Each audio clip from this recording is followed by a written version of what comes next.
Hi, good evening, everyone, here live in the audience and also online. Welcome to Visible Invisibility, where we answer how can individuals and organizations promote awareness around overseen refugee groups through campaigning. My name is Sarah Shirzad. I'm a human rights activist, legal professional, and I also do this. I moderate and also am a programmer. So it's International Refugee Day. And unfortunately, I don't know if you've seen all the reports, today we count the most refugees that we've ever had. So I really want to thank you for being here tonight. This conversation is so important, so urgent and relevant today. If we look at the news today and the numbers, but also today in the news of the Netherlands, what is happening in Ter Apel, and I think we can expect on the daily human rights breaches when it comes to refugees. The questions today is how aware are we of the problems that vulnerable and often overseen groups of refugees face? How much does campaigning contribute to more visibility? And through two amazing panels, we will try to answer that today. But before that, we have Mo Hershey. Mo Hershey is a performing artist, filmmaker, and a writer, and he brought a personal column with him today that he will take the floor. Yes, can I have a round of applause for Mo Hershey? You can go to the middle one. Yes, take it away. Middle one, this one. This one, yes. Thank you. Ik doe het wel in het Nederlands, als je het niet erg vindt. Ja, dat is oké, hè? Ja. Dat is hartstikke mooi. Ja, het is voor mij de allereerste keer optreden met mijn zoon aanwezig. Die achterin is. Dus ik heb net even lui nog verschoten achter. Dus dat is ook de allereerste keer. Dank in ieder geval de aanwezigen. Ja, zoals al aangekondigd, mijn naam is Mo Hershey. Ik ben podiumkunstenaar, schrijver en comedian. En ook ambassadeur van Vluchtelingenwerk Nederland. Vandaar ik ook het shirt aan heb vandaag. Afgelopen dagen hebben wij met de campagne Bakje doen hebben wij proberen awareness te creëren. Waarin we vluchtelingen proberen te helpen verbinding te krijgen met Nederlanders. Zodat ze sneller Nederlands leren, maar ook gewoon een sociale netwerk kunnen opbouwen. Daar ben ik afgelopen dagen mee bezig geweest. Maar daarnaast ben ik dus ook criticus en ook podiumkunstenaar. En ik heb een column geschreven en een gedicht. Dus ik hoop dat de gedicht er nog achteraan kan, als de column niet te lang duurt. Dus ik zou de column graag willen voorlezen. En ik neem u dan gelijk ook mee terug in de tijd hoe ik hier naar Nederland toe ben gekomen. Toen mijn vader ons gezin in 1994 naar Almere bracht, was er op de plek waar vroeger de Zuiderzee lag opeens zeeën van ruimte om te bouwen aan een nieuwe toekomst. Niet alleen voor onze Ethiopisch gezinnetje, maar voor vele mooie gezinnen die graag wilden pionieren.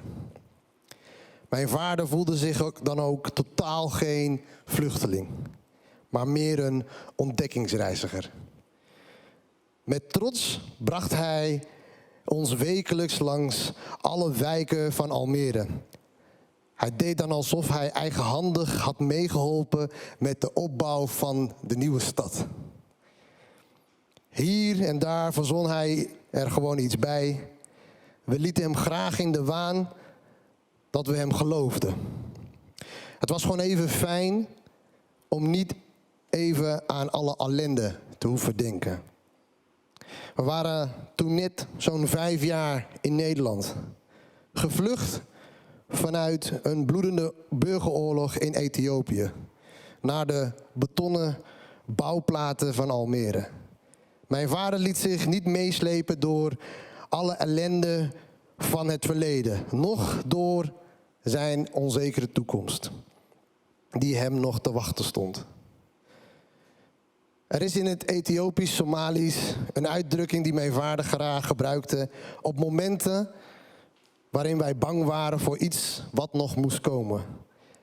Hij zei dan, maar erke koedejin krean, in het Nederlands vertaald. Ze kunnen je moeilijk tegen de lucht aandrukken. Van hem moesten we ons niet laten beperken door wat van anderen van ons dachten of trachten.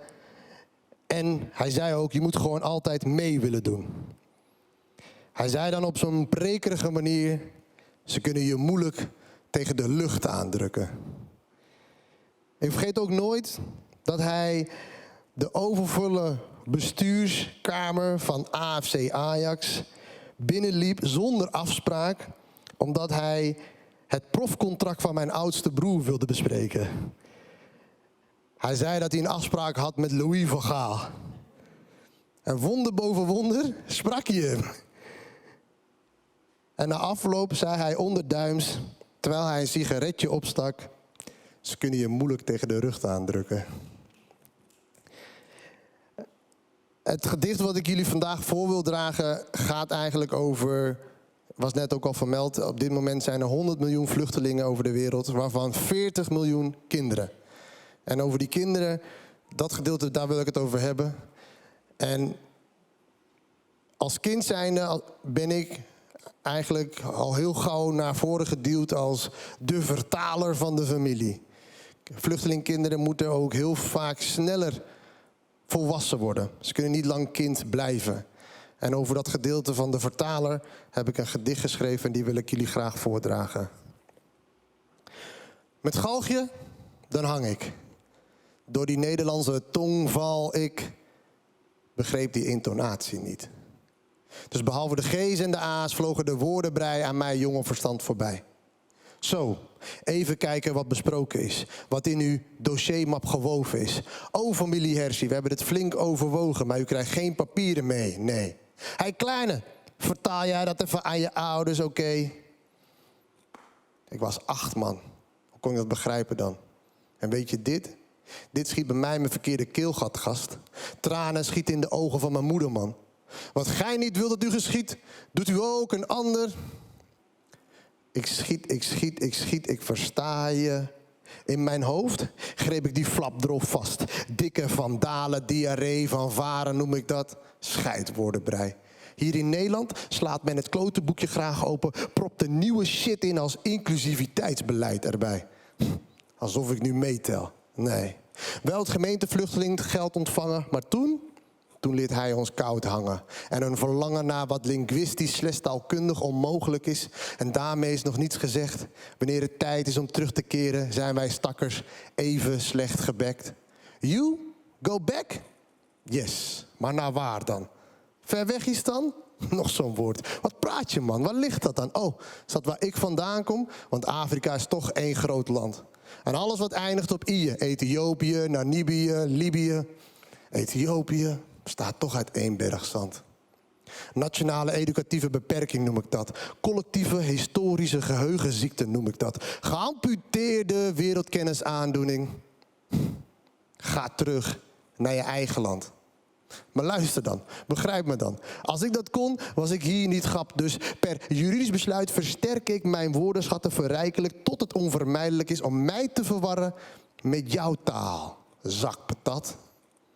Nu, al 30 jaar als een maniak slinger ik met grammaticale regels tot ik raak schiet. En elke misser onthoud ik misselijk en flikker ik Nederlands correct weer terug je gezicht in. Dus hier met je D's, DT's, S'en en C'en. Want geloof me, bitch, Mo Hersie is die piraat op die kofschip.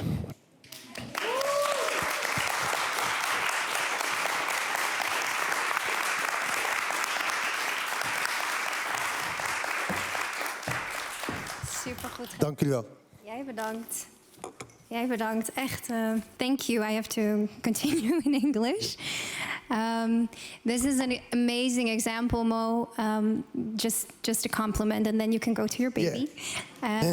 How this subject matter, exactly, how this subject matter goes from the mind to the heart for a minute, because you have to make it personal, you have to make it into a story, because stories that affect the heart and understand, for people to understand what we're actually talking about, the price that you pay, that's what you talked about also as a child coming here, that I can also relate to as a former refugee, so thank you very much. Thank you. Thank you so much.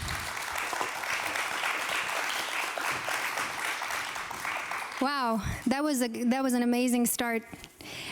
Now we're going to continue to our first panel. First, Fayrouz Seelbaks, co-founder, PetLink, human rights activist, researcher, and empowerment trainer. You can take the floor. And then we have Sander Laban, Senior Coordinator Public Affairs at Dutch Refugee Council. In Dutch it says Vluchtelingenwerk Nederland. And Chantal Kuipers. Chantal Kuipers is Policy Officer, Human Rights at Amnesty International. Thank you.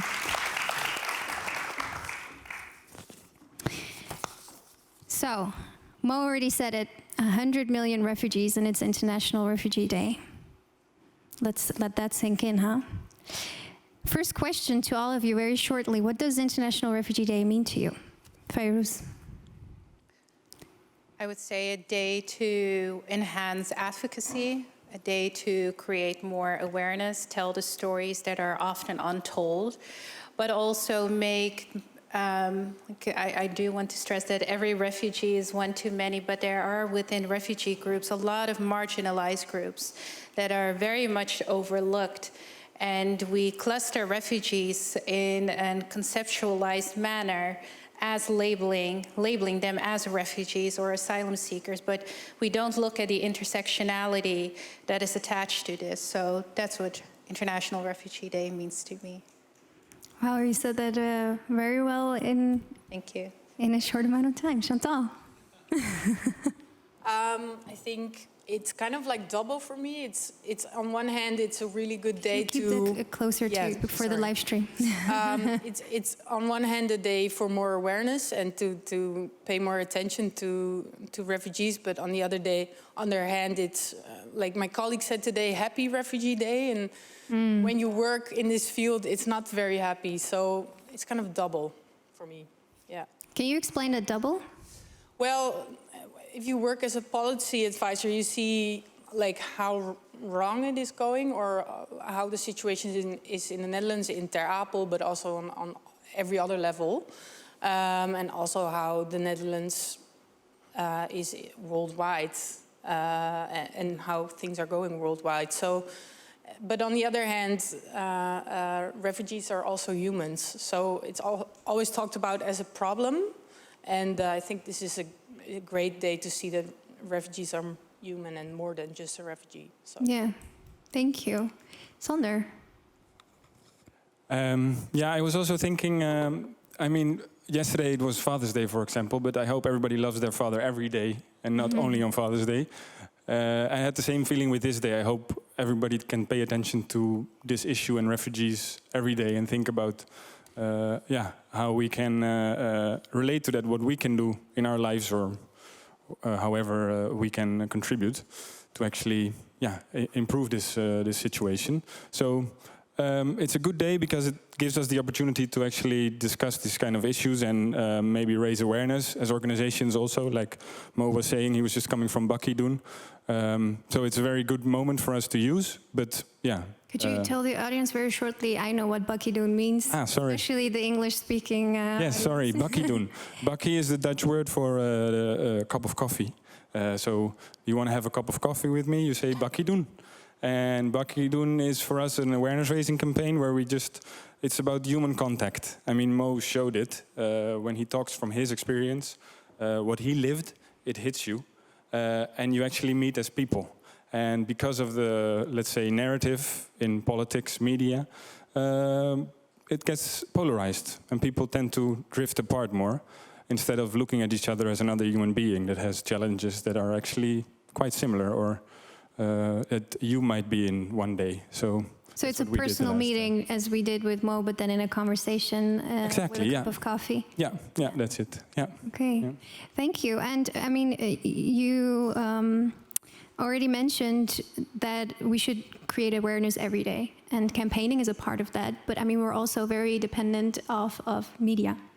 So that was a good bridge to Fayrouz. I want to ask you, what is the role, what would you consider a positive or perhaps also a negative role of media in this? Well, Good question.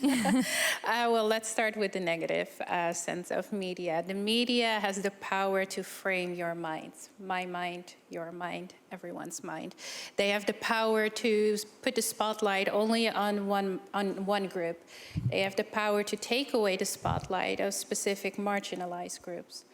But if you use the media in a good way, if you know how to make allies, you can use the media to expose those groups. Unfortunately, we do live in a time whereby we see those challenges. And if I look at the war that is going on in Ukraine, we see that in the very first 2 weeks, media internationally was used to only focus on one group. To make it more specific, they called it the Ukrainian people, but who are the Ukrainian people? We had international news outlets talking about the world need to feel compassion with the people of Ukraine because they are white and good Christians. We even had the Ukrainian Deputy Chief of Justice who said that. And those statements are very dangerous because it takes away the spotlight from those who are also suffering. So it has a good connotation, but we unfortunately see more of the bad. Yeah, and it isn't as if the racism and discrimination that you're speaking about at the borders didn't exist before the Ukrainian war, of course. But now it was broadcasted in the media. Is that something that also, that stood out to you in this situation? I wasn't surprised. So racism and discrimination never left this world. We're not living in a utopia, unfortunately. But what we do see is that the world is hardening. We see more right-wing politics. We see that racism and discrimination are being normalized. And the war in Ukraine exacerbated all of that. And when I say I'm not surprised, it's because I'm part of a marginalized group, as many of us are. So we already face racism and discrimination on a daily basis. But if you then see that there is a war and that that policies are imposing segregated treatment, or the media is being used to exacerbate segregation between specific groups of people. Yes, because it's something else to to be confronted with racism or discrimination on a daily basis when you're living here as a citizen, but it's different if it also touches your human rights and it breaches human rights on a very profound level, as we've seen at the Polish borders. Yes, and you studied international law. You also practice law in the work that you do. So how does law influence the visibility of refugees? Could you shortly tell us something about that? So law is not a problem. We have many laws in place. We have human rights, right? If someone does something towards me, there's a law that I can quote. I think that it counts for the majority of us who studied law: freedom of speech, freedom of religion, right to housing. There are so many rights. But the problem lies in the fact that the people who need or who have the power to enforce them or attribute those rights are very biased, are treating people in a racist or discriminatory manner. So you need to ask yourself the question, what is the role of law? Because we do have sufficient laws, and we continue to adopt laws because we think that we need more laws. And maybe there's room for argument, right? But the real question is, what is the role of the law if those responsible of attributing those rights to a person are treating you in an unfair manner? Yeah, and I think you can also take it even further. An unfair manner is just very gross breaches of your breaching human rights, yeah. Withholding rights just because of your religion, your skin color, the level of melanin that you have. So it's not to say that there is no room for improvement in the law, because there's always room for improvement, but the basic human rights, we do have them. The Yes. problem is the enforcement and attribution. And we have the refugee treaty, of course. We have the refugee, very outdated. That's a good example of something that needs to be We're still waiting on the new migration pact in Europe, but that's a different subject matter. I want to go to you, Chantal, because we're speaking about human rights, of course, and Amnesty has a big role in that when it comes to monitoring human rights and exposing what is currently happening. And you mentioned an advisory role just a minute ago. Yep. Would you, if you would have to give an advice on how we are doing in the Netherlands as opposed to other countries, how is our human rights adherence going? Well, I think, like in general, everyone sees the Netherlands as kind of like the example of human rights. It's always been like, oh, you should be so lucky. And of course you are in some ways if you compare it to other countries. But the Netherlands is also signing all the conventions, but as you said, it's in practice, it's quite different. And our laws are still not meeting international standards. So it's not as good as everyone might think it is here in the Netherlands. Also for refugees, there's lots of different topics we work on in the Netherlands. It's detention, but it's also lack of evidence. Could you give concrete examples of what exactly is being breached in human rights on the topics that you work on? Sure. So there's different detention centers in the Netherlands for refugees who are rejected. And people are put in prisons. What do you mean with rejected? Rejected, so they ask for asylum and then the immigration service actually says, no, you do not meet the standards of So their case is being rejected and the procedure ends. So they're being undocumented? Yes, exactly. And then what the departure service does is put people in prisons to forcefully return them to their country of origin. And international law says you cannot... these expulsion centers cannot look like prisons, and in the Netherlands it's quite the same as prisons, and even sometimes because it's not worse. criminal to be illegal. That's not in the law. You didn't do anything wrong, Exactly. basically, but you are put. Your freedom is limited, and international law says you should use this only as the last possible thing you should try. And in the Netherlands, these alternatives are not there. People are very easily put into detention. And also in these detention centers, people are still put in isolation cells. So also international law says, do not put people in isolation cells only as a last resort. But what we see here is people who are expressing suicidal thoughts, for instance, are also put into isolation cells.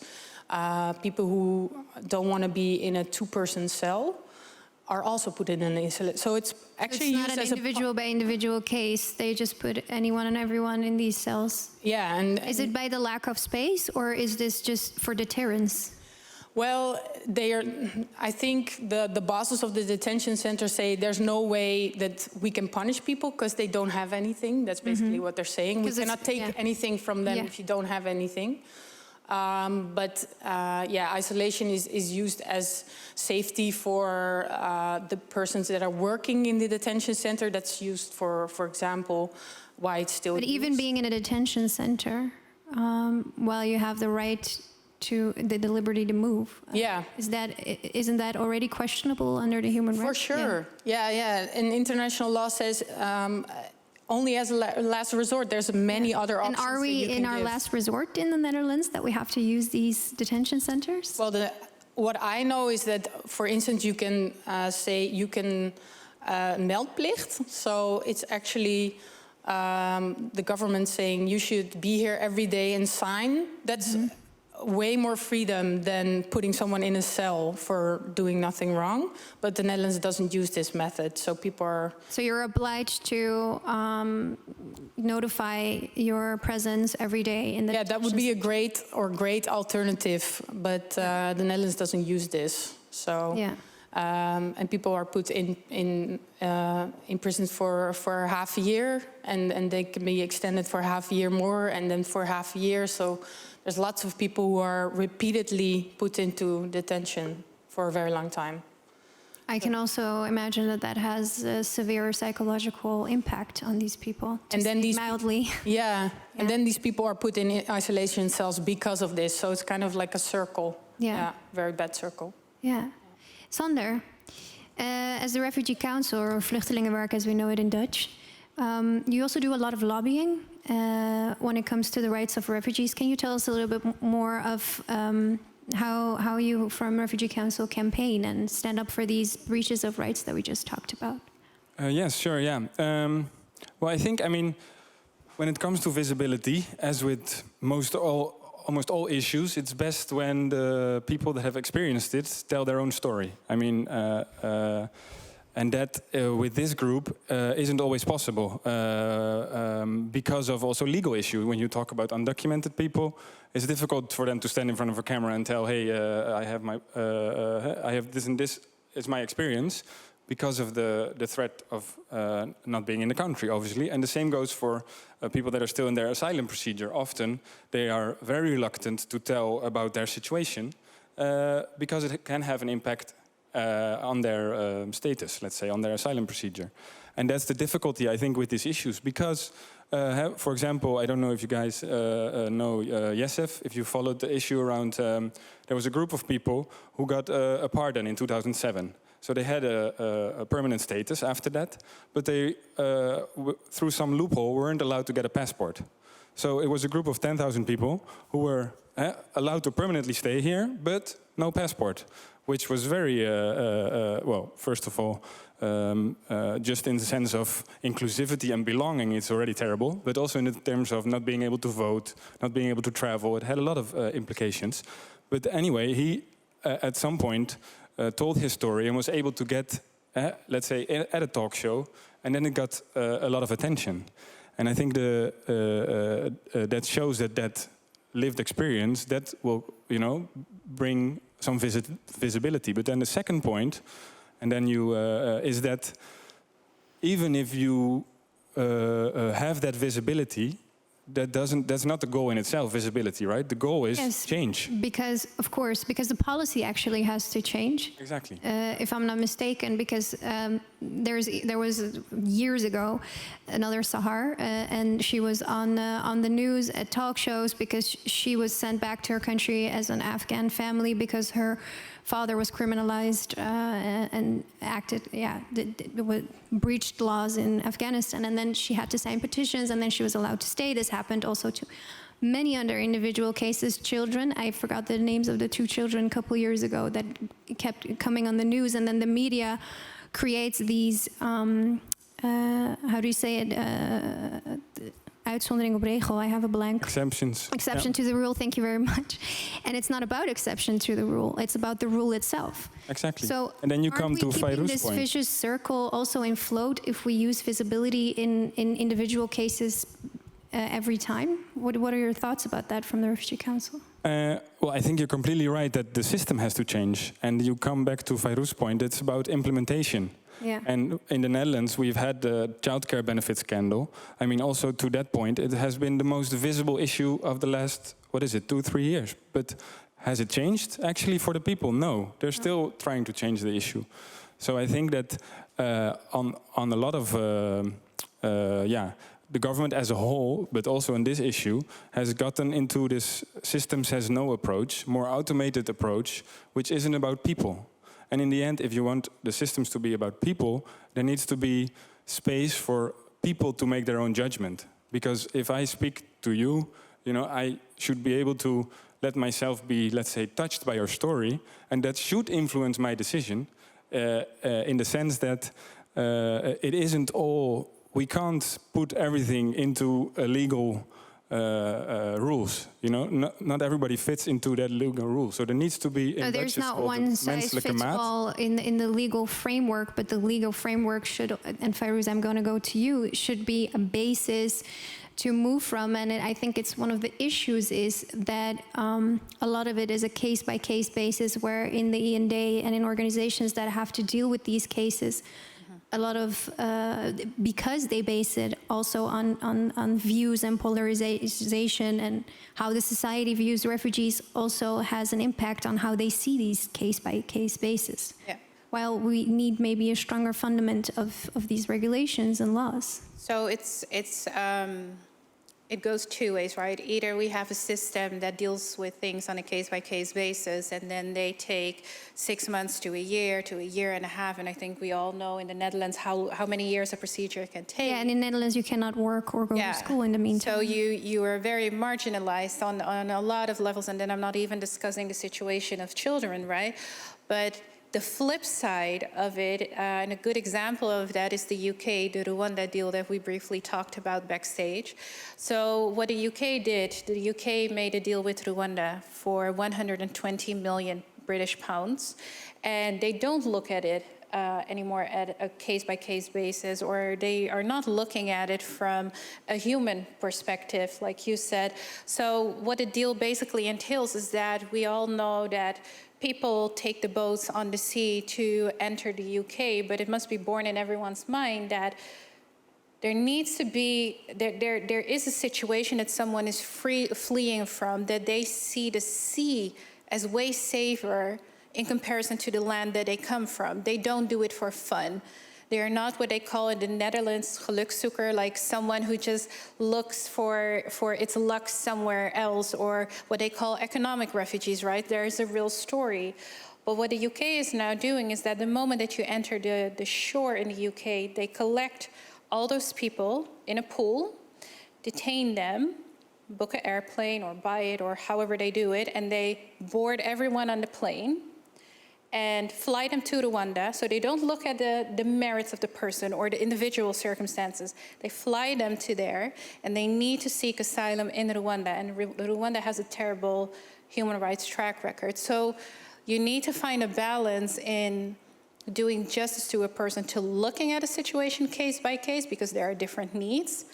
But then the flip side of it is this: the UK is now demonstrating the consequences. While there is the ECHR, so the European Convention on Human Rights, for example, but now that the UK is critiqued on its approach, the reaction of the UK is that they're now investigating to withdraw themselves from it, and that's also a very dangerous. Yeah, it's a trend that we're currently seeing in the legal system, is that countries don't, well, it's not a trend, it's also they can withdraw because there's no hard law on refugee law. So they can't be forced to take in refugees. That's the issue with the Dublin Treaty, and that there is still no, because you said it's an outdated refugee treaty. There is no sanctioning of countries who don't want to take refugees, such as the UK, who is already not a part of the European Union, so that's already a complicated one. I want to go to you, Chantal. I can understand that your mind, as the audience, boggles a little bit, because we are using a lot of legal terms interchangeably, because it means something else to be an asylum seeker, it means something else to flee and be a refugee on the road, and then it means something else to be undocumented. But when we are in our asylum procedure, you have a burden of proof. And Amnesty, from your position, also does work on the load of burden of proof that you have when you come into a country and apply for asylum. Can you tell us more about that? Sure. It's a report we wrote in 2021, and it's about, our research shows that the burden of proof is way too high in the Netherlands, basically. So most refugees, when they come to the Netherlands or flee, they don't have documents because they're lost, or some countries don't even give documents, so they've never obtained it.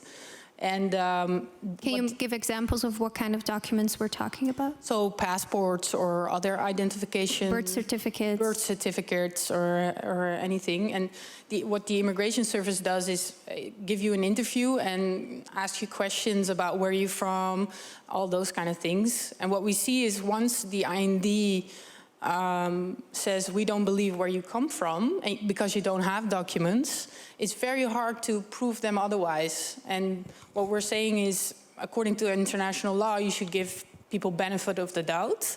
And that's not really what's happening. That's quite the opposite. It's very big distrust for people who enter here and cannot show where they're from. And the IND basically says, well, if you cannot prove to us where you're from, we'll not we'll not look into your asylum story anymore, and we'll reject your claim. So, and these consequences are huge. You can be undocumented, but you can also be put in detention. I want to tap into that because interestingly, when they do know what nationality you have and where you're from, often that is also used against you in your case. So do they need those papers in order to protect your rights or use it against you? It's also a used question. both ways. Yeah. And what we're also saying is sometimes, so some people also travel with false documents because that's the only documents they can obtain. Yeah. So the IND thinks, okay, so these false documents are your real nationality, and they hold on to this.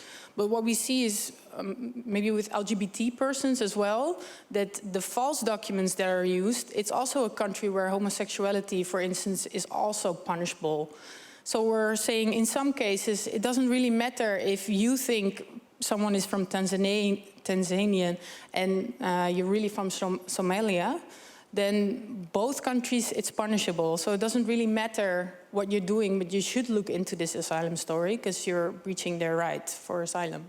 So in some cases, it's quite difficult. And of course, it's difficult for the IND when you see false documents, but it's really, they don't want to admit that this is something that people use. That's just something that happens. So.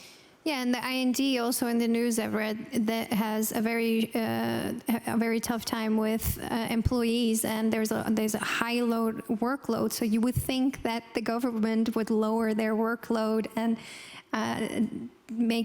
change the bureaucracy and the paperwork that you're talking about.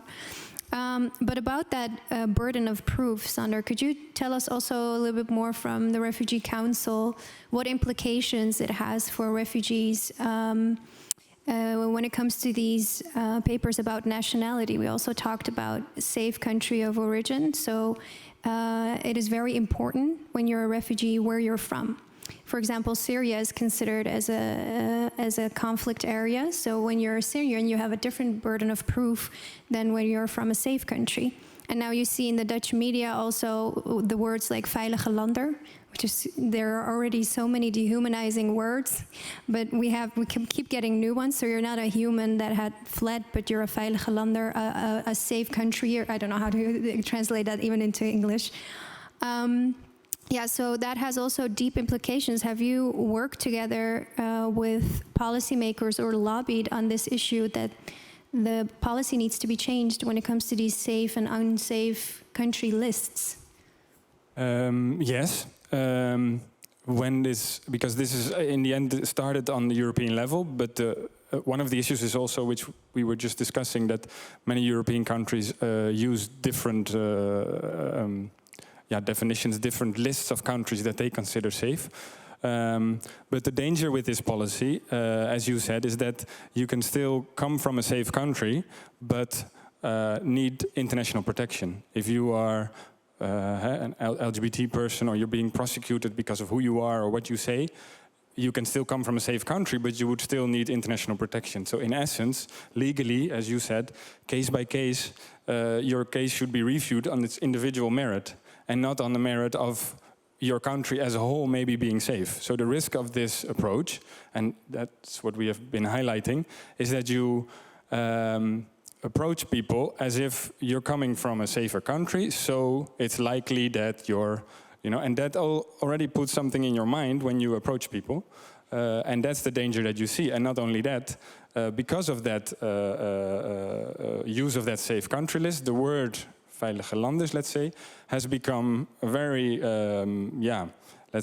related to people that maybe cause some issues or are maybe fighting or something like that, and it has become almost synonymous. Well, obviously that's while if you look at the percentages, the people coming from these so-called safe countries are not in majority. I mean, in the news they keep mentioning that it's Moroccans or etc. But in percentage that's incomparable to all these other nationalities that come from these so-called safe countries. Afghanistan, for example.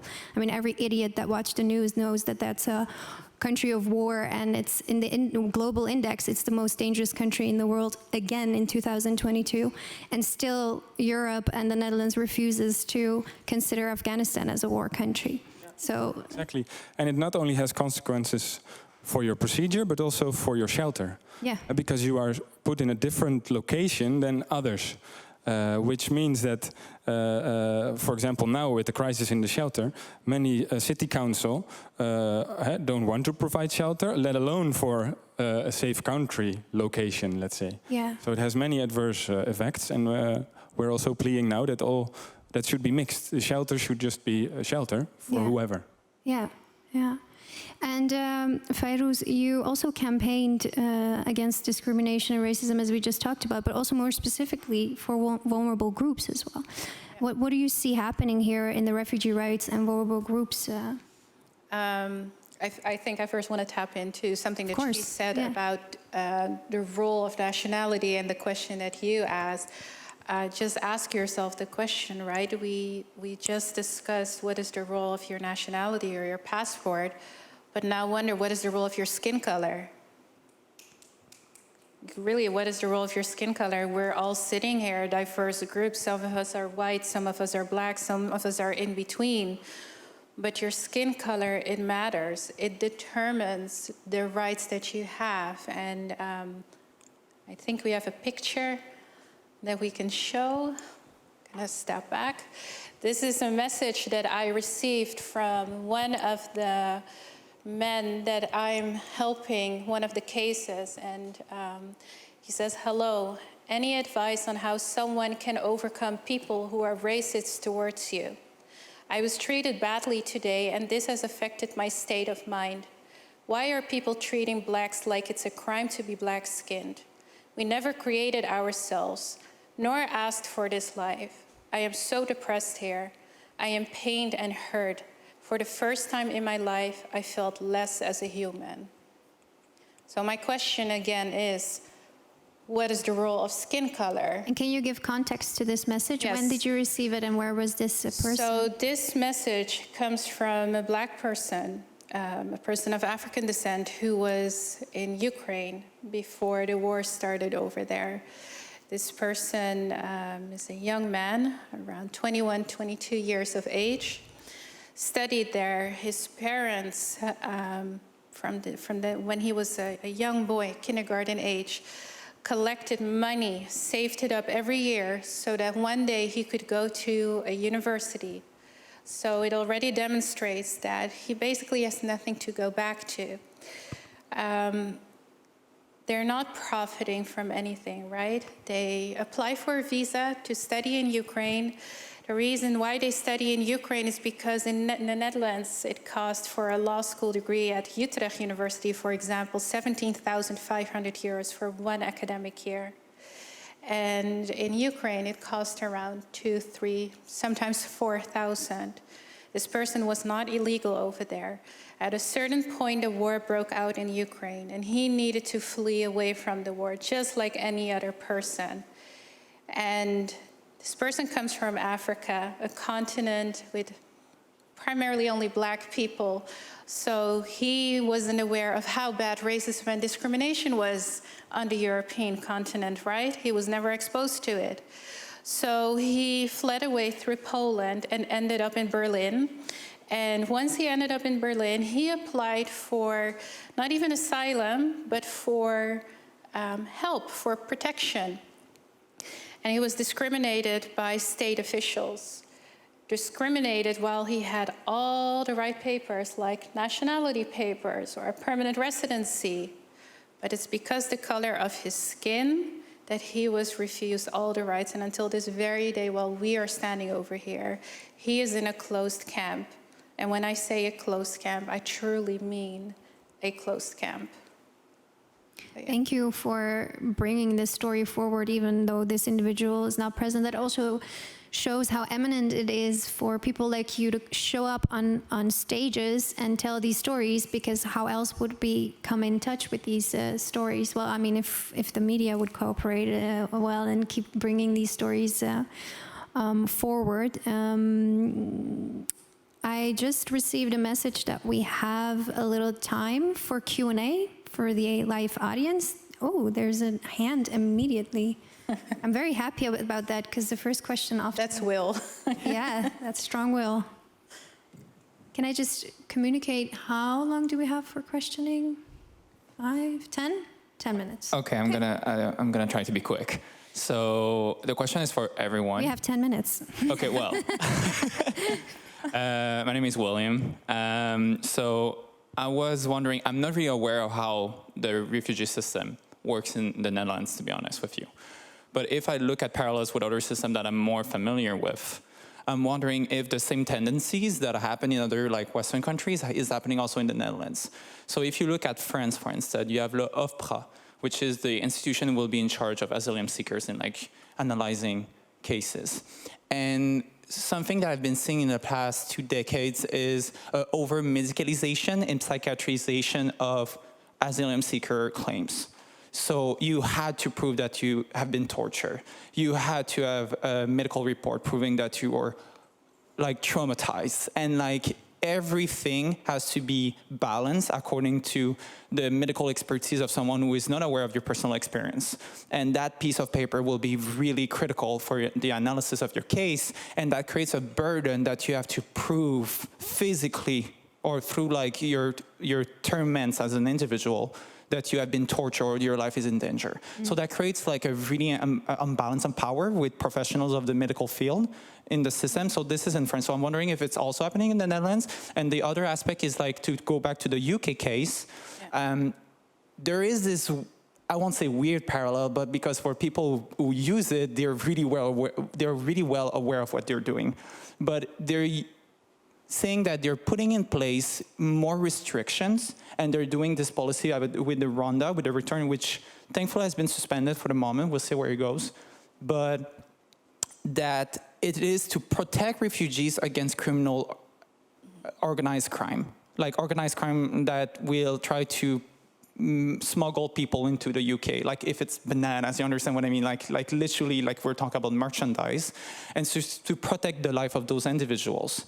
So there's like connecting refugees with criminal gangs or criminal activities, and they're doing it to protect them. Can I ask you what your question is on the second part? So is it also something that you see in the Netherlands to connect You mean stereotype the refugees as being criminals or acting criminal, or what? Or to put more restriction on refugees, saying that is to protect them from criminal activities and against human trafficking and smuggling. Okay, so you use the argument of fighting human trafficking by refusing these refugees, protecting them from themselves by not letting them flee, basically, to their country. Okay.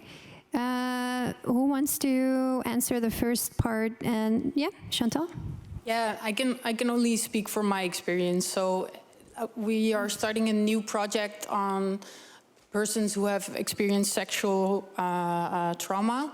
And what we see is that even though the IND doesn't believe you and you go to medical experts and they do medical research and psychologists and they have interviews with you and they see, okay, maybe your trauma does match what happened, what you say happened to you. And even those reports where they conclude it's very highly likely that these people have been gemarteld, so tortured, the IND still finds ways to reject these reports. So, and these are the people who find the institutions and who find the medical people to do the research and who have the lawyers who actually know where to go. But what we see is that the IND finds reasons to deny the expertise and say, well, your scar could also be a result of something else than torture, so let's deny it. So it's very, it's used in the Netherlands as well. Has a lot of liberty and power to... They have all the liberty, the liberty and power. We saw a wave of homosexual men fleeing away from Uganda, where homosexuality is criminalized. And these people were given asylum in the Netherlands, and then there was this project whereby the IND did some research looking back into the situation, and they found that apparently there were a group of homosexual men who faked their story, if you want to call it like that.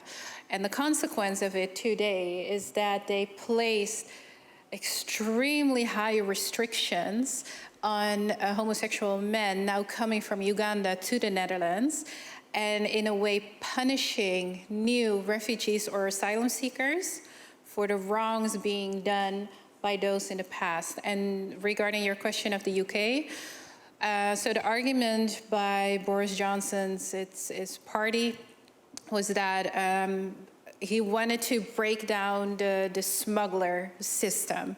And by imposing this Rwanda deal, refugees already know, or asylum seekers already know, hey, if I cross the sea, I will be sent off to Rwanda.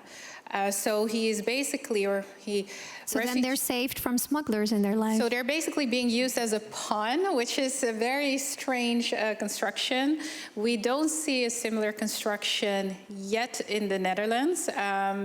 But I think we can all agree over here that like human rights are in a terrible condition and we see it deteriorate every time. But what we do see, a pattern that is going on right now, is that the war currently in Ukraine exacerbated or progressed certain plans that there were. So we see a clear division that countries like Portugal and Germany adopted new laws and are more lenient in providing protection. But then we have countries like Switzerland. To all refugees?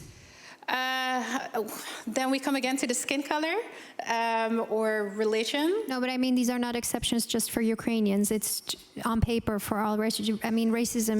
Sometimes yes and sometimes no. So if we look at Portugal and Germany, Germany has, for example, Section 24 of the German Residency Act, and it basically says that if you can make it plausible, so you don't have to prove everything, but if you can make it plausible that you need protection, we will give it to you for 1.5 years. In Portugal, I believe for 2.5 years.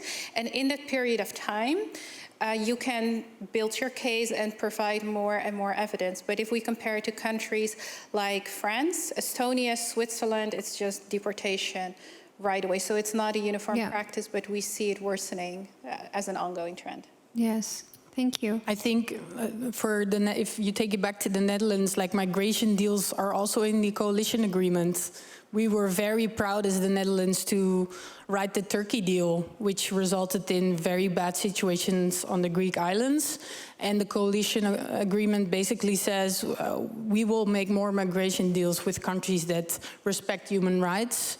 But in the same time, we don't do anything about these migration deals. We don't express ourselves when countries in Europe violate human rights. So it's interesting that you bring that up because it's called deals for a reason, right? Legally, because they're not legally binding. They're deals between countries where it's about a sum of money that they pay to countries such as Turkey and Greece, hoping that the issue will go away. And it's often, what's the role of the countries themselves, Greece and Turkey? Because we often talk about these countries, but do they get facilitated enough in order to also have fair asylum procedures that was initially the intention of a Turkey deal?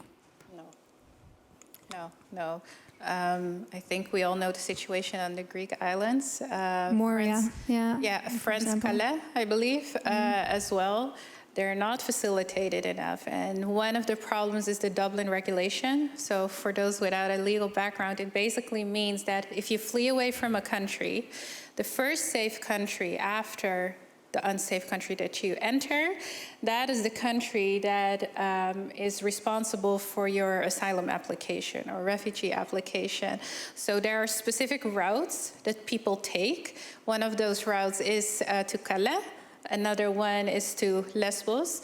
So what happens is that we can think from the surface, right, oh, this is a good directive and it's so helpful. Yes, we can financially support these countries, but if we see that there is a trend of a specific route that they take, it means that those islands or those places become overcrowded, and as long as it's not your country, it's very easy to turn a blind eye because it's not your problem. The only thing that you need to do is to hear the complaints, every now and then go to a meeting, hassle a bit. Yes, and it's also unfair for Greece and Turkey because this wasn't the plan. I mean, Greece knew and also is not faking that they have an asylum procedure in place that will help all these refugees. That's also called hotspots.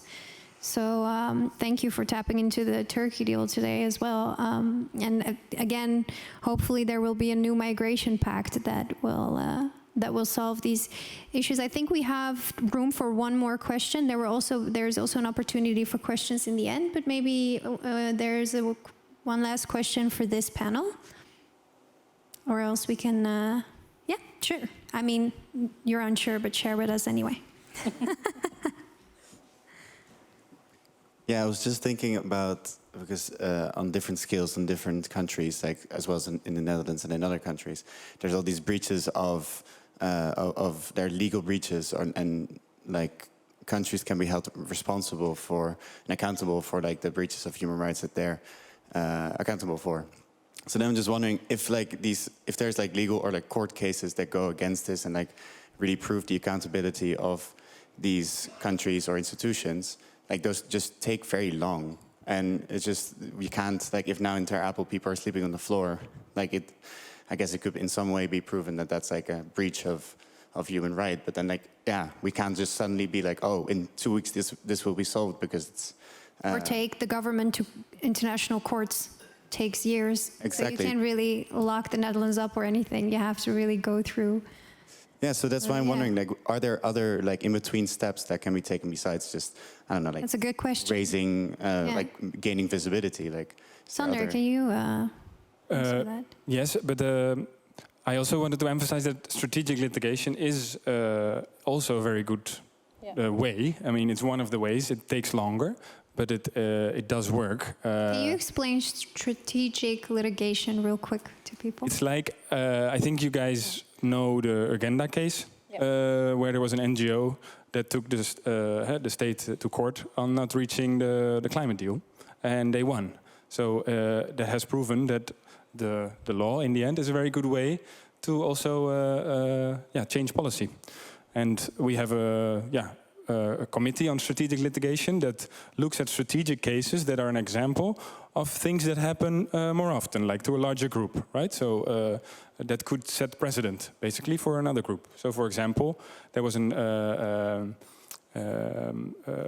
example of a person from Bahrain who was sent back to Bahrain and immediately put in prison for lifelong. But just before he was sent back, he came with a document to prove that he was being followed by his own country. But the document wasn't official yet. It was an email, I think. So because that was not an official document yet, he was still sent back, let's say. And that's on the burden of proof, basically. And now, in the end, there has been a court case where it shows that in those kind of instances, they have to wait and take their time a bit longer, the IND in this example. So that's one example. So presidents changed the law. Exactly. Yeah. Good examples. Thank you. I really want to thank this panel. Can I have a round of applause for this part? Thank you very much, Chantal and Sander. Fairouz will stay with us. She's sort of my right hand tonight, my sidekick. Yeah, well, she's more than a sidekick, I have to say, with all the knowledge that she possesses. Let me see. What does the program say? I think I'm going to look at, oh, no, we're going to go off the stage because I think that let me see. Sorry. No, there's a panel change. Just kidding. You're very sharp, see? She's a good right hand. Thank you. I was just testing you. So we're at the second panel now. Mohammed Badran, can you come to the stage together with Femke Jordens?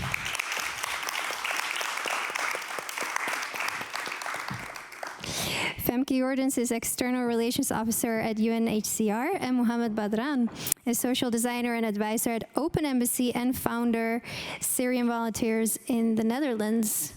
Thank you for coming. I had this intermezzo in mind that is at the end of the program, by the way, so there is a treat for you guys waiting. Okay, so in this part, we will also specifically talk about campaigning. Campaigning helps to raise awareness, as we said, but how do we campaign for all groups of people inclusively? Mohammed, could you react on that? Yes. You can hear me, right? Yes. I mean, my first reaction, I think, would be really to think how inclusive campaigning looks like. one thing that we need to be aware of is that when we do campaigning, then we are trying to change a certain narrative or a certain policy or a certain perception that people have about refugees. To do so, one thing that we have to make sure is that actually representation matter. So representation of those people who we are campaigning for, and to what extent are they involved in the campaigning work itself?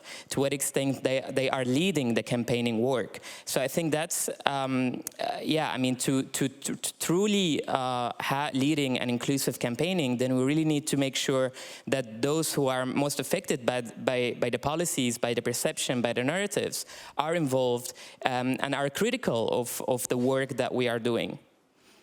And then you have a representative from UNHCR FEMCA next to you. Have you also been critical of or given advice to UNHCR, for example? Or do you have any opinion about the way UNHCR does campaigning? That's for me the question. Yeah. I mean, and then she can react, of course. Let's make things exciting. Yeah, I mean, the past 5 years, I've been together with other refugee-led organizations, with other refugee leaders from all over the world, trying to really mobilize not only UNHCR but the whole global refugee response to making sure that it's led by the people themselves. We need to recognize that we have a refugee response that is totally rooted in the colonial history, that is rooted in the perception that seeing refugees as a lower, as inferior, as uncivilized, and they are not capable of leading their own solutions. So, can you name a concrete example of campaigning that resonates with what you just said? Yeah, definitely. There has been a process since, I think, 2016, starting from New York, which is the Global Refugee Global Compact on Refugees, which is a document, it's non-binding documents, but it's kind of the first international documents that is coordinating the responsibility of states around and other stakeholders around dealing with refugees.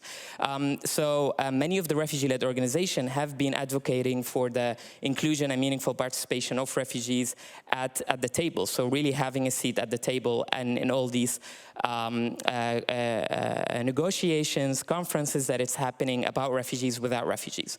Can I tap into that? Because when you say refugees at the table, what do you mean with refugees? Refugees with people with a refugee background, or people who have a refugee status? People who have to use an inclusive term. So we use people with lived migration experience. Okay. With forced migration experience. Yeah. So anyone who is an asylum seeker, who's a refugee. So we really also criticize the term refugee, you know, as is defined in the convention, because we see. I think that term is not inclusive enough to include all those who are excluded because of that definition legally, but also in the campaigning, on the narrative, and all of that. So to go back to the concrete example, so one thing we have advocated for really was building a pledge with other refugee-led organizations, but also other states, making sure that all states and other stakeholders are working to ensure refugee leadership and an equitable partnership with refugee-led organizations. The Netherlands, but also other states such as Denmark, Canada, have been also supporting that pledge, IKEA and other stakeholders, and we started seeing some change in the narrative, but also with a lot of foundations. So what kind of changes? That, for example, private foundation has right now starting looking at critical at their policies in working with refugees. So, for example, right now we have seen some foundations that are putting to provide funding specifically for refugee-led organizations. There is an organization, Asylum Access, in the US, but also they are work internationally. They're working on they unlocked a $10 million specifically for refugee-led organizations working specifically for the community, trying by that to really shift the power dynamic in the system itself when it comes to international funding and an NGO. Thank you. Femke, can you react to what Mohammed is saying when it comes to an inclusive way of the take on narrative on refugees and campaigning? Yeah, definitely. And I definitely agree. I think it's incredibly important to make sure that when you campaign about a certain subject or about a certain group or about certain people, you make sure those people are involved for sure. Like, for instance, as a human refugee organization, like, we not only have staff with refugee backgrounds or interns with refugee backgrounds or refugees themselves, we also visit like asylum seeker centers on a regular basis, have participatory assessments. So we have like colleagues that speak with people from a certain group to really feel what's going on, to hear their stories. But also, for instance, I do a lot of campaigning. One of my jobs is campaigning. And we always make sure that we ask refugees not only about their opinion, but also to share their stories. So for us, also like human interest stories with videos or stories from refugees and what they have been through. Stateless people as well is incredibly important, yes. Yes, but if you keep on emphasizing what refugees go through and been through and emphasizing the refugee story, when will you stop being a refugee in your identity? Yeah, that's exactly, that's a very valid point. And I think there's also what you hear back from refugees is that sometimes they're like, I'm just like done with telling my story. I feel like almost Dutch now. That's what I hear back sometimes. Like, of course, it will always be in my heart, but for me, like, that has been from the past, and I'm just like more or less done talking about it.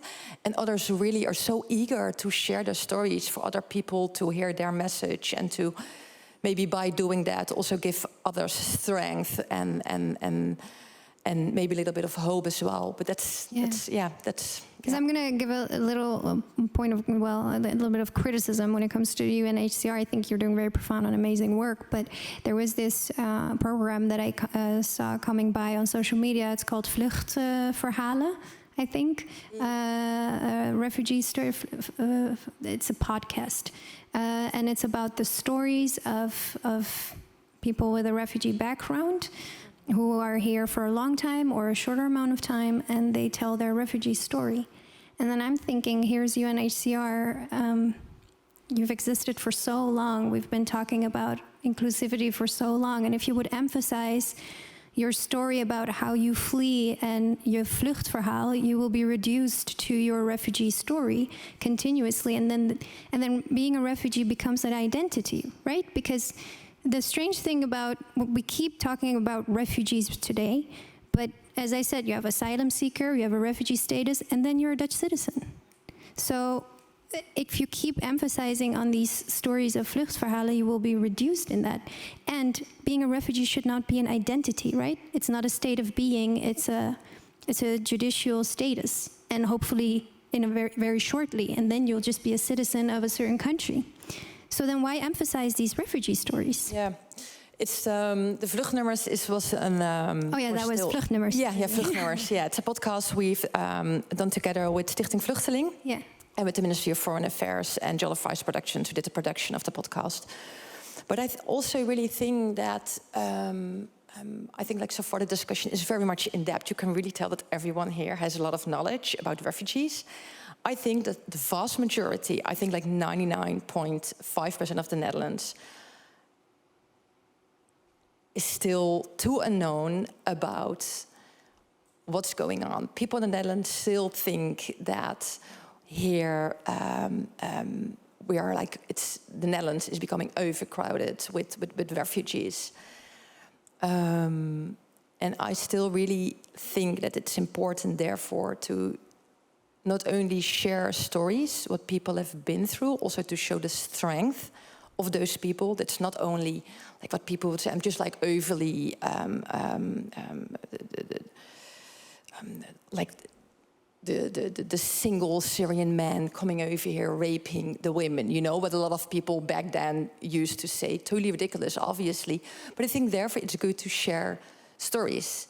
I think it very much depends on what you want to reach with different campaigns. So do you want to have a Wouldn't you podcast say about that refugee? the burden of proof against these single stories about young men are being discriminated against profoundly when it comes to these polarizing stories, as you mentioned? But is the burden of proof on the people with a refugee background to straighten that story, or? No.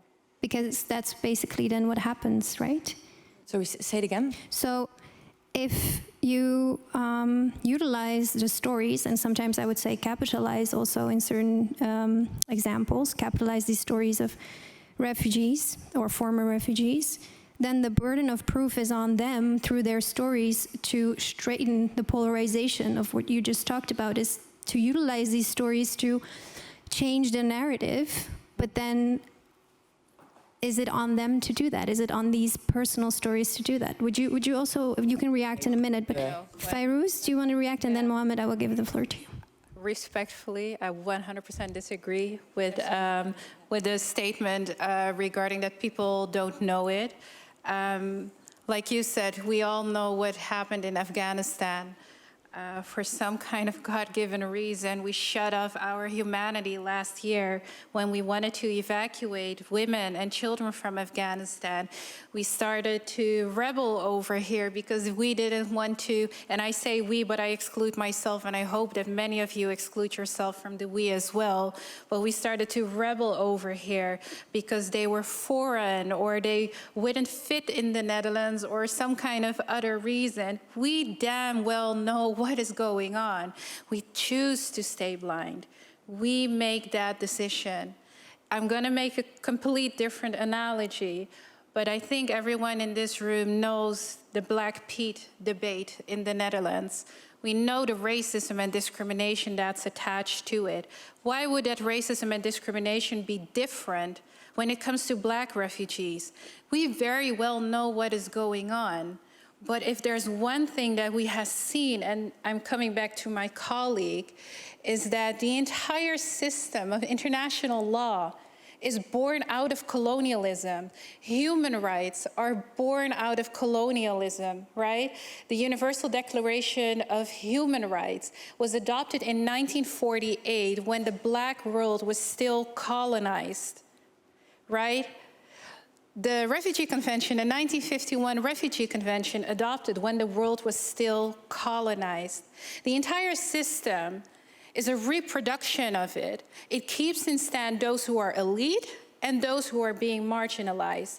It hasn't changed, people. The situation is still there. Maybe we want to tell ourselves, oh, I think my neighbor doesn't know it, or I think that people doesn't know, because maybe it will make us feel better. But we know what is going on, but guess what? The moment that you know what is going on, you have a responsibility as well. You have a responsibility to contribute. You have a responsibility. Can I tap into what you're saying? Yeah. Because I 100% agree with you, but I think what Femke is saying is knowing and polarizing and voting for the right parties and taking action is something different. And my question is, utilizing stories, personal stories that are about trauma and pain, is that correct in order to, no, absolutely, as you say, decolonize and to? I think Mo is Mo gone? Mo Hersi? Yeah, he's gone, right? So Mo and I were here as well on the 8th of May on a panel talking about being Black and Muslim in white Netherlands. And he was asked this same question. And Mo, I hope that you see this recording because I'm repeating your words. He was asked what it does to him to tell this story over and over and over, while, like you said, he is Dutch right now. And he said, and maybe this is a bit of a strange analogy, but he said, if a woman is raped and you know that she's raped, you're not going to ask her to tell the story every single time, right? Because it's just too painful. At a certain point, you're just done. Yeah. Why are we doing that with refugees? They are traumatized. It's not their job to change the narrative. It's not their job to change the stereotype. Yeah, and I wish he was here because then we could have a conversation about how a bakkie doen like today, because I don't have the stamina for it anymore to do it, but he still does it, which is amazing. But how he does that. Yeah, good question to ask him. But then we do have Mohammed over here, another Mo.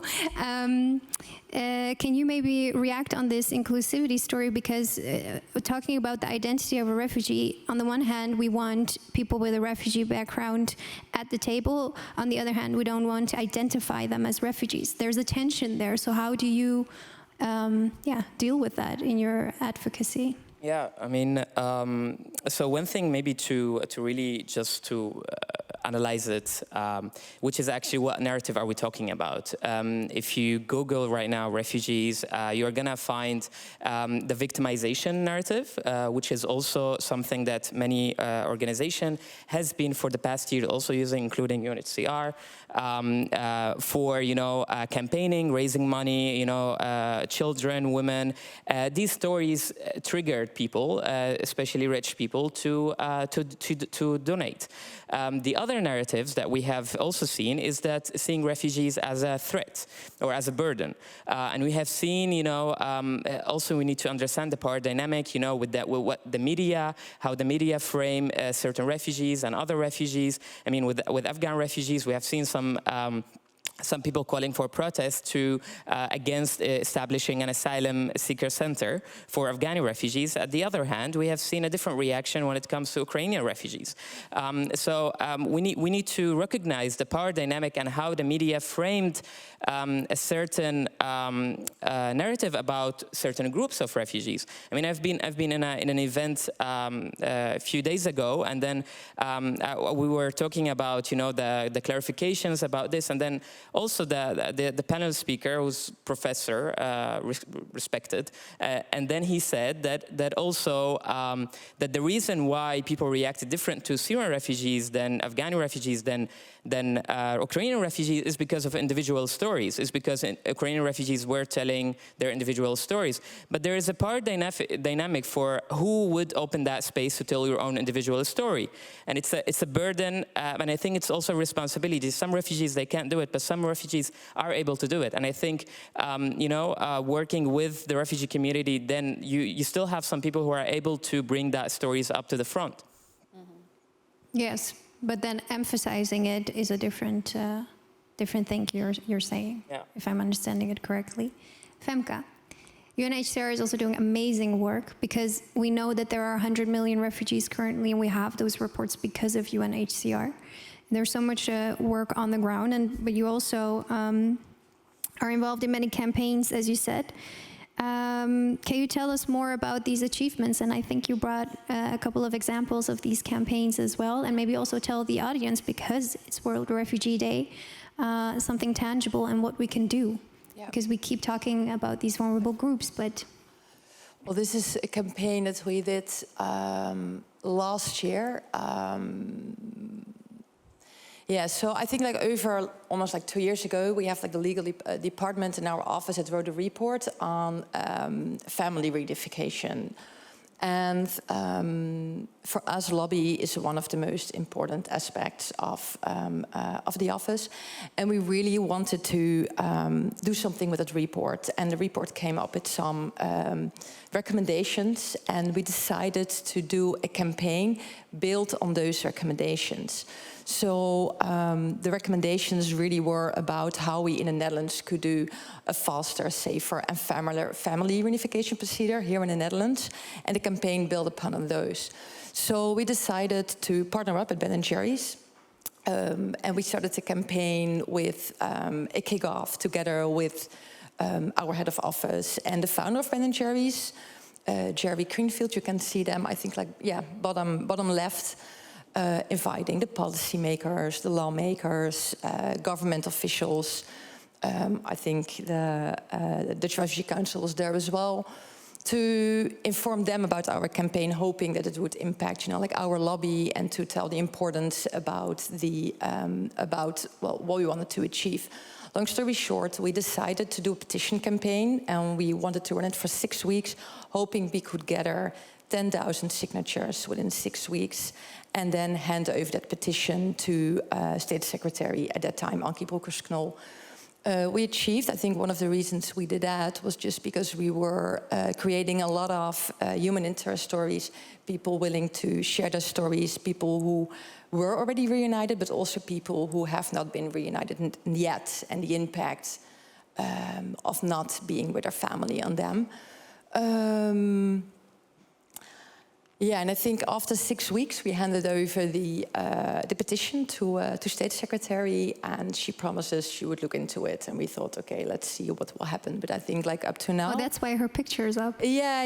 That But triggered me. Like, what? we had some achievements because it is the policy is changing. We're still discussing with Immigration Authorization Service for next steps, but the first steps has been taken already. So yeah.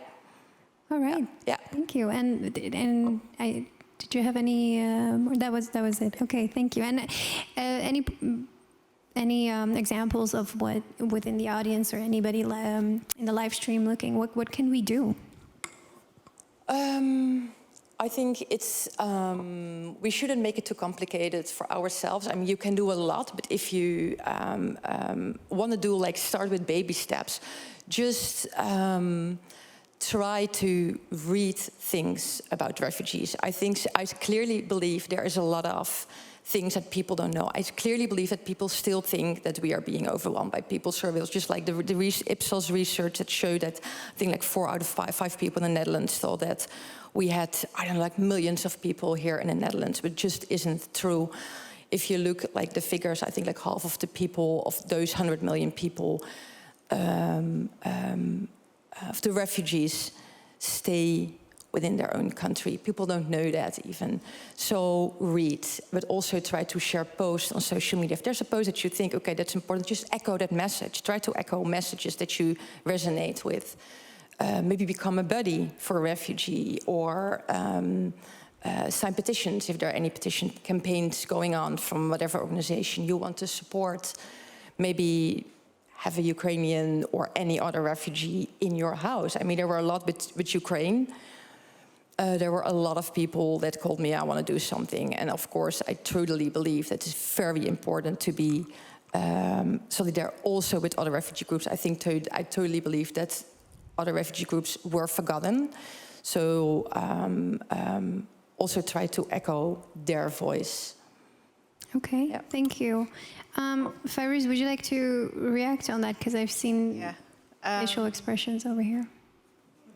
Yeah, there are certain groups, for example, the group that I'm part of, we are historically being discriminated, being marginalized, so we don't have the luxury of baby steps. And I also want to show why, the other side of it, why we need to take massive steps. And I believe we have a video, a very small, short video, if that can be played. Yes. It might need time. It might need more time. I know where that from the address they give me that address where that no. I feel your pain. Because we can't do anything I without can't do papers. anything. And from this address, they gave me this address here that I should come here, that I will get my passport back. Now I am here now, they said I cannot get. What will I do? My daughter needs me. My family needs me. I want to go. I want to go. I'm not a slave here. You're making me look like a slave. No one has said I'm running for the world now. You're making me look like a slave. He wants to continue. I want to go. I want to go to school. But he The doesn't police have had my documents to go to document. school. you come back to shouting. Oh, I'm sorry, but it's just that he's not the only one. There are more in the camp, and they are like frustrated. I asked both of them to come here with me, that everybody shouldn't Just a call. moment. If you are coming from the camp, so it's not your place. Okay. Here, no one can help you. We are sorry. So where do we go from here? That is the point, because we need to solve this problem. Actually, I don't know, but there is in the camp, there is security there, and there is police We've spoken to the head. Yeah, and Yeah. if you are speaking, just let me make it clear. If you are speaking in this tongue, no one will hear you. No one will listen to she you. listened to us and she asked us to come here. To come here? Yes. We have been to another place. They asked us to come here. We went to immigration. Immigration said we should come here. Take water. Can I have the papers? Immigration is not water because these people are frustrated. I know. Thank you for your kindness. Thank you so much. Thank you. So a little background to what you've just seen. The man in the video is what we call an Afro-Ukrainian person. That means that he is a person of African descent, but he has a permanent Ukrainian status. So that basically means that he's a Ukrainian national. And like the woman said, she's also a woman with Ukrainian permanent residency. There are many more in camps.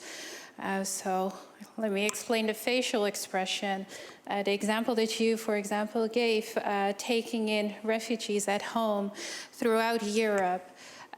We have lists of what we call homing buddies, people that open up their homes, but they specifically and explicitly say, no blacks. No blacks.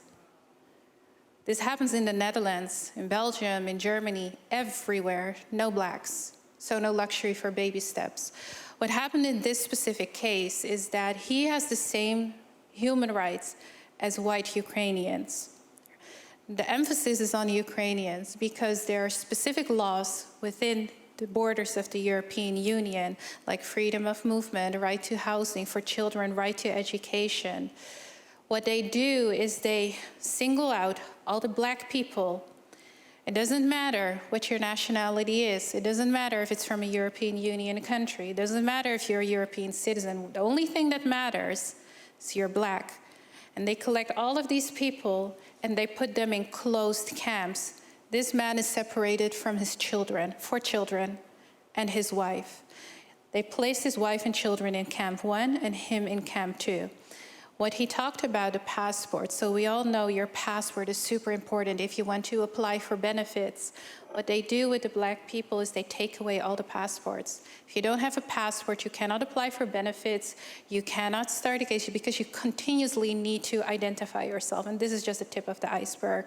So whenever I hear those ideas about the homing buddy system or reading, if you are historically marginalized, you do not have the luxury to take baby steps. You need to take massive steps because, like you said in the first panel, racism and discrimination was always here. Yeah. It never left. But now we have a country with thousands of black people, but the only thing that prevents them of getting their rights is the fact that they are black. And Can you tell us also about the current situation, because you have a campaigning running right now where you're asking for donations. Yeah. So also maybe a tip for the people of what they can do on this day. Can they donate? And what is the current situation now? So you're talking about thousands and thousands. Is that still the case? Are these detentions still there? The urgency is still there. One of the main reasons is that maybe a collaboration with UNHCR, because Femke's here for a campaign endorsement. One of the problems is that in the European Union, you have 90 days to stay in an EU country, and then you need to leave the country or make a different plan. And as you all know, we've passed the 90 days of the war. So these people are now playing checker.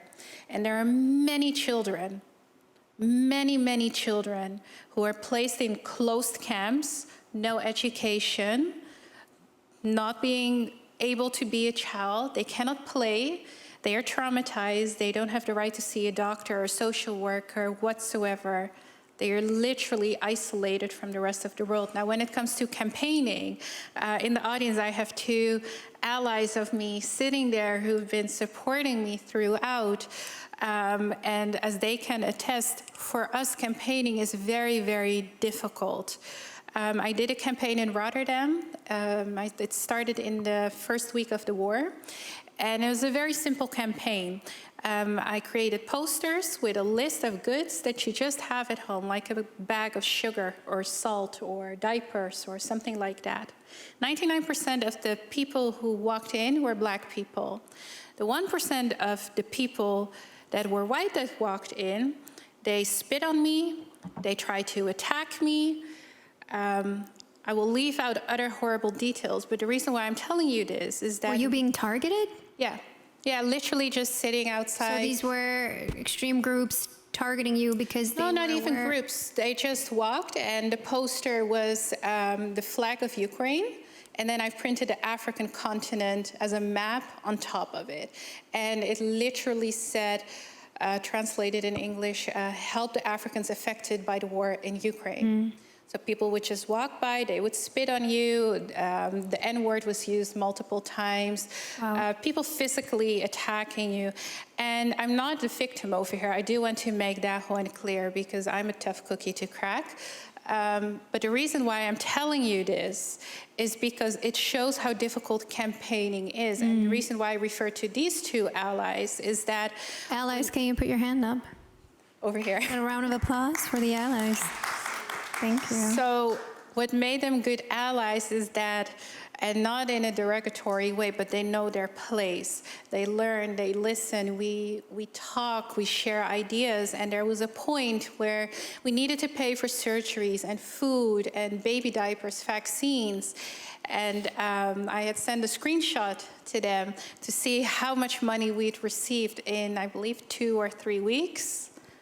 35 euros. 35 euros, and the campaign was everywhere. Well, if you compare it to like a general campaign for people from Ukraine, we don't think about black people. So if we compare it to Giro 555... But then we have to recognize that they're a marginalized group. But that's the problem, right? Them, How right? often have you seen... So it starts there. Yeah. How often have you looked at the news and you see the war in Ukraine, how often have you seen anything about these people? And that's why I started in the first panel. The media is a powerful tool, but the media is also a super dangerous tool. Thank you. Thank you so much for your contribution. And so can people still donate? Yes. Okay, so after this program, let us know where we can donate.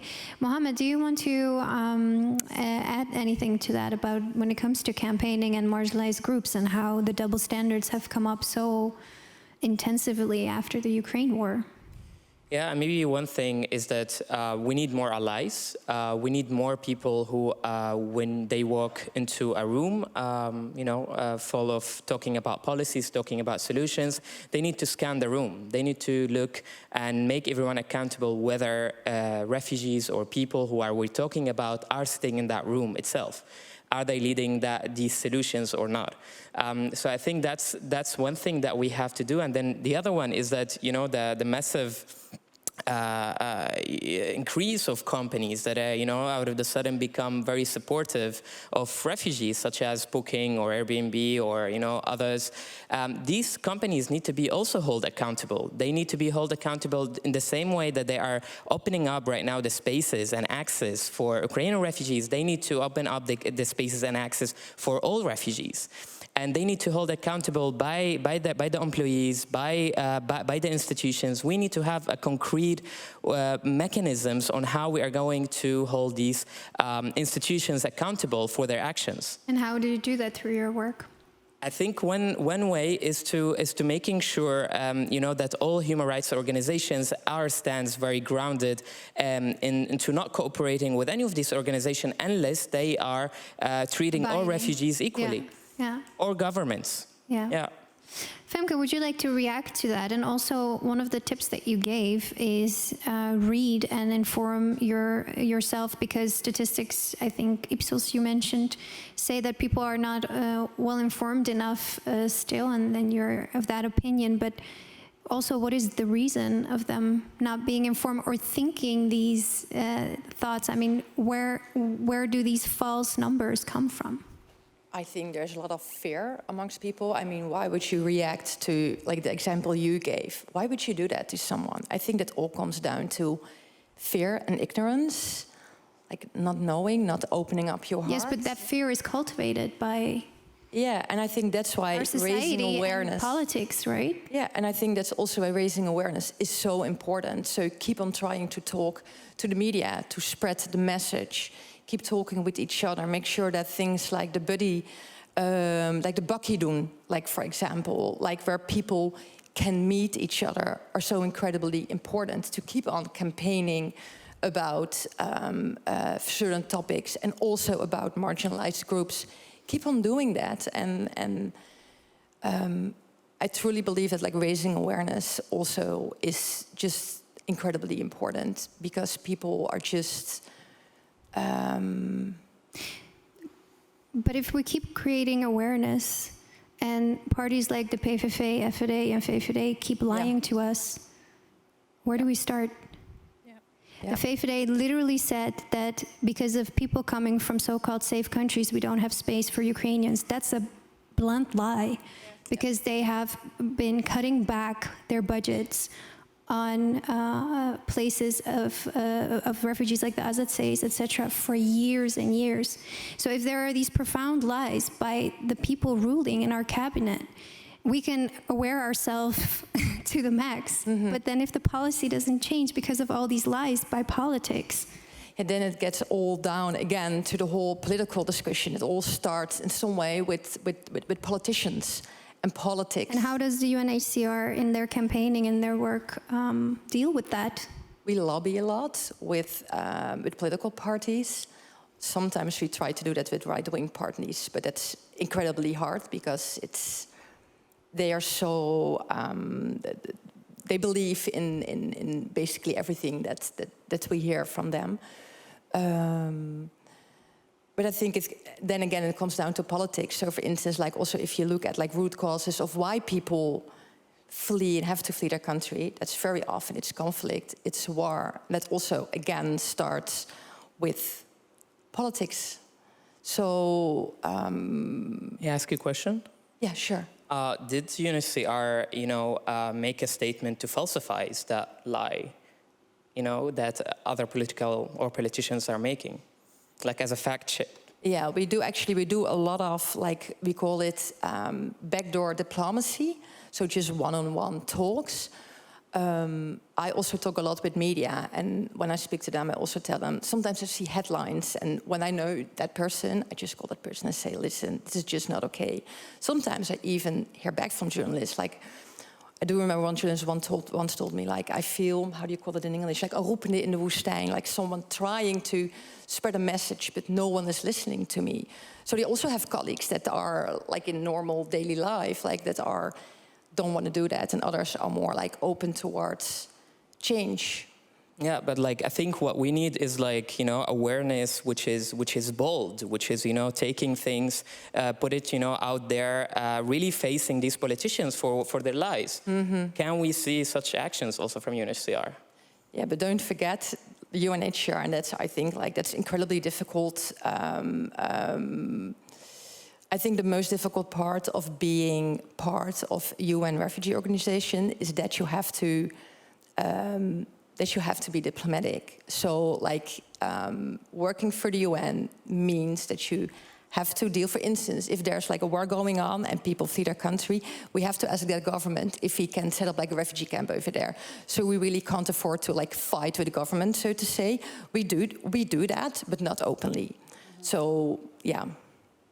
I have another question for you. Yeah. So I know that in principle, the UNHCR is not, let's call it a political party or political body, but arguments can be made that in practice it can be so, because in relation to the video that I just showed, the UNHCR made a statement in week 4 of the war in Ukraine saying that it is concerned because it heard of a few incidents of racial discrimination, and I just talked about the negative side of media, but statements like that can be incredibly dangerous and politicized, because what happened when UNHCR... I have to say, you have to go to your question, because we also have to go to when the the audience and round up. UNHCR made a statement, the statement was released at the same time that the EU as a whole body refused to recognize racial discrimination. And if the UNHCR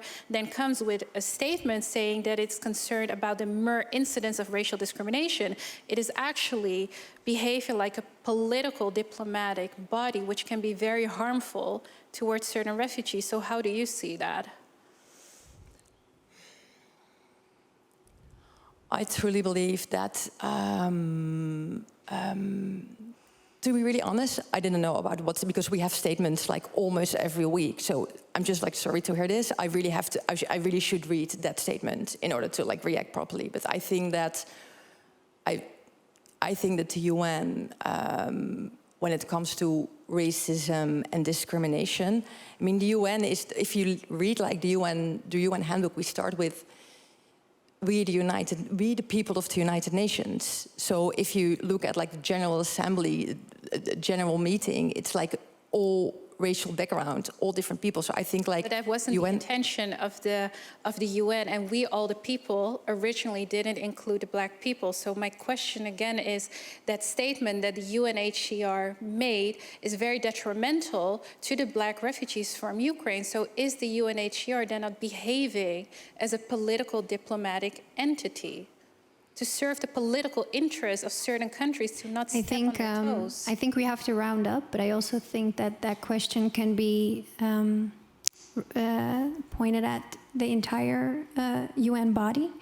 And I think that Femke does not embody the entire UN body, but it's the most. I think it's one of the most urgent questions right now to be answered when it comes to the rights of refugees. Do you want to shortly react? Because then we really have to round up because we're delayed. And I was receiving a message that the performance that we had, I just want to have a check if that's still going to happen because it was delayed. It's going to happen. Okay, so we're going to round up. Femke, do you want to react? And then I'm going to...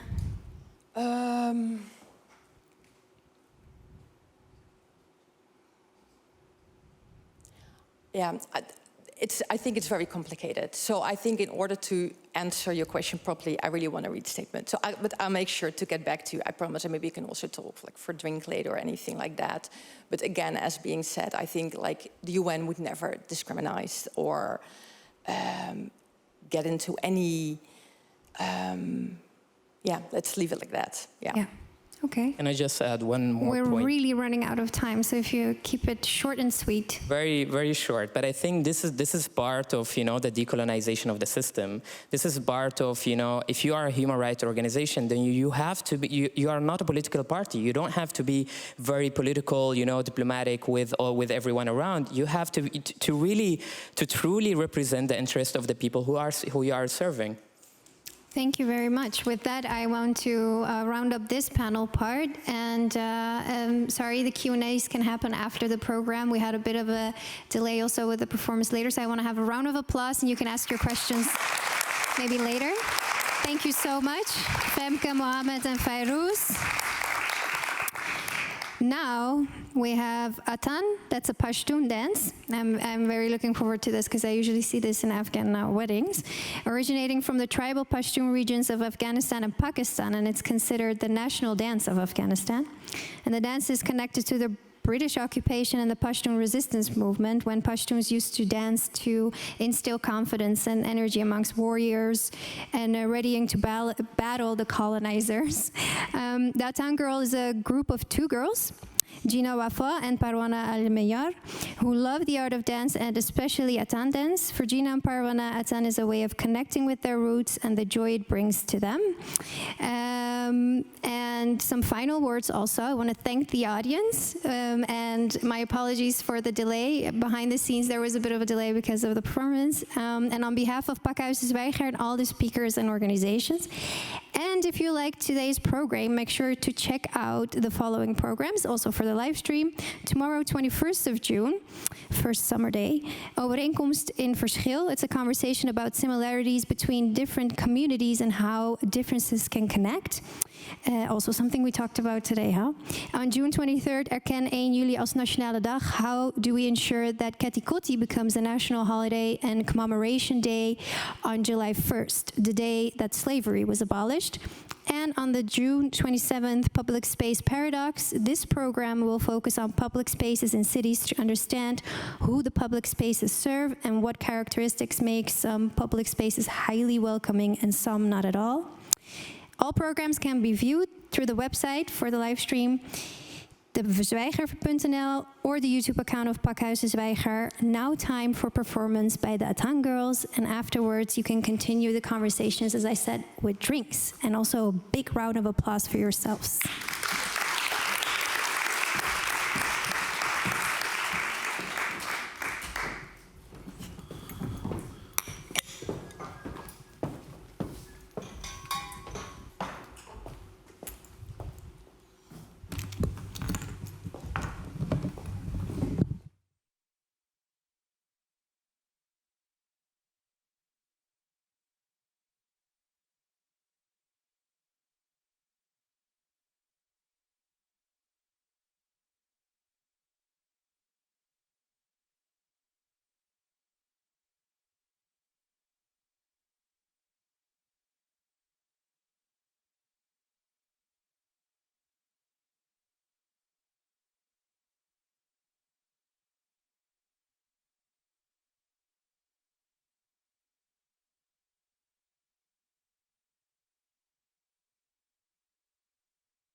दाना गुलदान दाना के दी गुलदान दाना दिल मर बुर्दी अजब कर शान के दी गुलदान दाना के दी गुलदान दाना है